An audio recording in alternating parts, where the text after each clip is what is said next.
नमस्कार, स्वागत है। आप देख रहे हैं टीएनए और मैं हूं अंकित पचौरी। अभी हाल ही में आई Kathmandu connection web series Sony LIV पर काफ़ी पॉपुलर हो रही है। हमारे साथ आज मौजूद हैं उस फिल्म के सिंगर सुनेत्रा बनर्जी। सुनेत्रा जी, स्वागत है आपका टीएनए में। हाय। सुनेत्रा जी, अगर हम बात करें स्याही जो सॉन्ग आपका काठमांडू कनेक्शन में आया है, तो जो पूरा सफ़र इस सॉन्ग तक का आपका रहा है, बंगाल से लेकर के मुंबई तक का जो सफ़र रहा है। हाँ, बंगाल से लेके मतलब मैं पली बड़ी हूँ इधर वेस्ट बंगाल में। इधर हुगली डिस्ट्रिक्ट में चंदन नगर बोल के स्मॉल टाउन है, जी। उधर मैं उधर की हूँ। मेरी स्कूलिंग एंड एवरीथिंग ये सब इधर के ही हैं, वेस्ट बंगाल के हैं।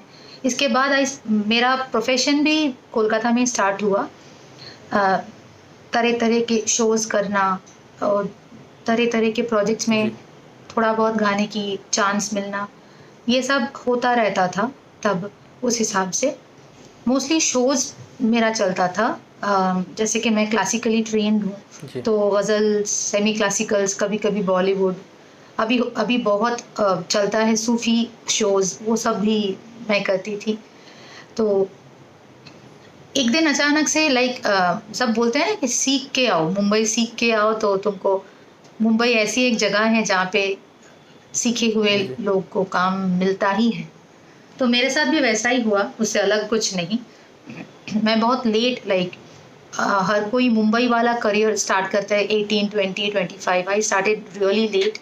सो मैं 30 साल की उम्र में मैं मुंबई आई हूँ, 30-31 ऐसे होगा। और आने के बाद मुझे एक्चुअली ज़्यादा स्ट्रगल नहीं करना पड़ा। जी। तो उधर सर्वाइव करने के लिए पैसा चाहिए है।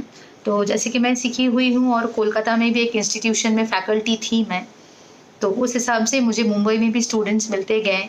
धीरे धीरे मुलाकात होते गए ऐसे महान हस्तियों से, जिन्होंने बहुत हेल्प किया मुझे कि फ़िलहाल स्टूडेंट्स सिखा के तुम अपना शुरुआत कर सकती हो उस हिसाब से।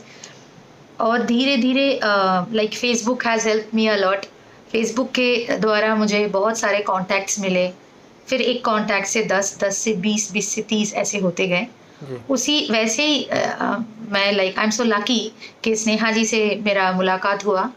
उनको मेरे एक दोस्त द्वारा मेरी आवाज़ उन्हें सुनने का मौका मिला, एंड मेरा लकी डे स्टार्ट हुआ एक्चुअली। तो उसके बाद से मैंने स्याही से पहले स्नेहा जी के लिए मैंने जिंगल्स गाए हैं।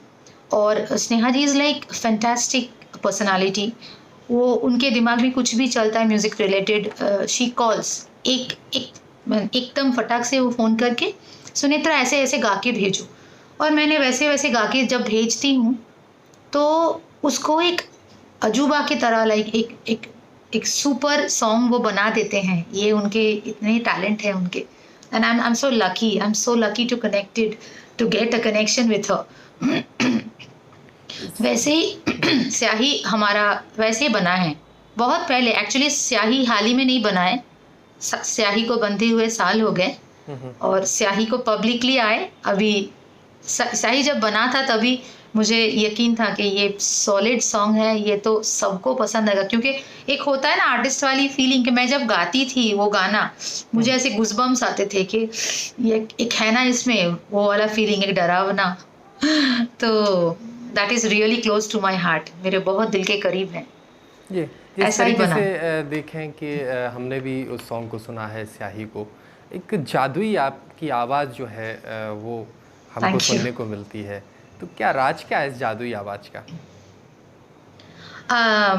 इसके इसके बैकग्राउंड में एक मज़ाक वाली स्टोरी मुझे समझ में आता है। जैसे कि मैं बचपन में गले को लेके बहुत परेशानी में रहती थी कि आज गला ख़राब है, कल सर्दी है, परसों ज़ुकाम है, ये है, वो है। सो आई वाज़ वेरी डाउन कि ये कब मेरा गला कि ऐसा क्यों होता है? तो बहुत देर मुझे पता लगा कि मेरा जो ये हस्की टोन है, ये मेरा कोई नेगेटिविटी नहीं है, माने ये कोई ऐसी मुसीबत नहीं है, यही मेरा प्लस पॉइंट है। तो मेरा एक होता है ना कॉन्फिडेंस, अपने आप के ऊपर कॉन्फिडेंस। पहले मुझे एक एक होता है ना बचपन में एक ख़यालात था मेरे अंदर कि गले में वो एकदम जो होता है ना पतला वाला, शायद वैसा ही होना चाहिए, जी। पर वो बहुत लेट। हाँ, क्योंकि बचपन से हम लोग का कंसंट्रेशन इस सब में नहीं था, प्रोजेक्शन में नहीं था। हमारा कंसंट्रेशन इसमें था कि जैसे कि मैं म्यूज़िकल फैमिली में से हूँ, पढ़ाई में भी ठीक-ठाक रही हूँ entire of my schooling life. पर इसमें क्या है, हमारे फैमिली में क्या है, तानपुरा लेके रियाज़ करने के लिए अगर नहीं बैठते थे, तो मम्मी-डैडी बात नहीं करते थे हमसे। हमारे फैमिली में ऐसा ही है, म्यूज़िक एवरीबॉडी, सब कोई गाने से जुड़े हुए हैं। और रियाज़ करना हर हर दिन ब्रश करना जैसा है, सुबह उठ के ब्रश करनी चाहिए। और ऐसे दिन में क्या है, एग्ज़ाम है, कुछ भी है, तुम 1 घंटा बैठ के तानपुरा लेके रियाज़ करो, फिर यू आर द बेस्ट, ऐसा ट्रीट किया जाता था हमारे फैमिली में। तो बचपन से वो प्रोजेक्शन में उतना ध्यान नहीं था, बस रियाज़, रियाज़, रियाज़, रियाज़ ऐसे ही था। उसके बाद जब प्रोफ़ेशनली स्टार्ट किए, तब अर्लियर डेज़ में आशा जी के गाने, लता जी के गाने, ये सब तो जो स्टेज में हम गाते थे, तब मुझे लगता था कि वो सब गाने के लिए मेरी आवाज़ थोड़ा पतला अगर होता, तो अच्छा रहता शायद। एक दिमाग में वो चलता था। उसके बाद मेरे म्यूज़िकल दोस्तों ने और ख़ास करके मेरा भाई, मेरा खुद का भाई, मुझे ये समझाया कि नहीं, you have a magic in your voice, try to use that. तुम्हें भगवान ने जो दिया उसको तुम इस्तेमाल करो। बिल्कुल, तो बहुत ख़ास। हाँ, तब एक हाँ? बहुत ख़ास आवाज़। हाँ, थैंक यू। तो वैसे ही ये उसको अभी उसके बाद से पिछले 8-10 साल से उसी आवाज़ को लेके, उसके पहले की रियाज़ अलग था, पिछले 8-10 साल की रियाज़ अलग है, अपनी वॉइस को बरकरार रखने के लिए, तो कोशिश कर लेती हूँ, ऐसा है। सुनेत्रा जी, जिस तरीके से देखें आपके बचपन की अगर हम बात करें, तो आपने बताया कि सुबह उठ के आप रियाज़ किया करते थे। अगर रियाज़ ना करें तो घर के जो माँ-बाप हैं वो गुस्सा आपसे हो जाते थे, बात नहीं हाँ। करते थे। उस समय क्या सोचा था आपने कि संगीत की दुनिया में हम कहाँ आएँगे? बंगाल में ही रहने वाले हैं, या फिर कुछ पहले से ही कोई सपने थे आपके कि मुंबई आएँगे, मुंबई में बॉलीवुड में काम करेंगे, बड़े गाने गाएँगे? हाँ, तो म्यूज़िक करूँगी, ये मैंने अपने 4 साल की उम्र में से मुझे यही था कि मैं म्यूज़िक ही गाऊँगी, म्यूज़िक ही करूँगी, मैं आर्टिस्ट बनूँगी। मैं जब 4-5 साल की थी तब से मेरा दिमाग में वही था। चारों ओर सारेगामापाधानीसा का रियाज़ होता था, बाबा के स्टूडेंट्स, दादाजी के स्टूडेंट्स, उधर नाना-नानू के घर में लाइक उन सब के घर में भी सब कोई रियाज़ की बातें करते थे। बेटा तुम्हारा सरगम कौन-सा चल रहा है? बच्चे लोग के साथ जनरली शायद दूसरे घरों में अलग से बात कि ये तुम्हारा खिलौना क्या है, वो क्या है? हमारे में ऐसा पूछा जाता था कि बच्चा अब तुम्हारा रियाज़ कौन-सा चल रहा है? कौन-सी जी। पलटे में तुम गा रहे हो?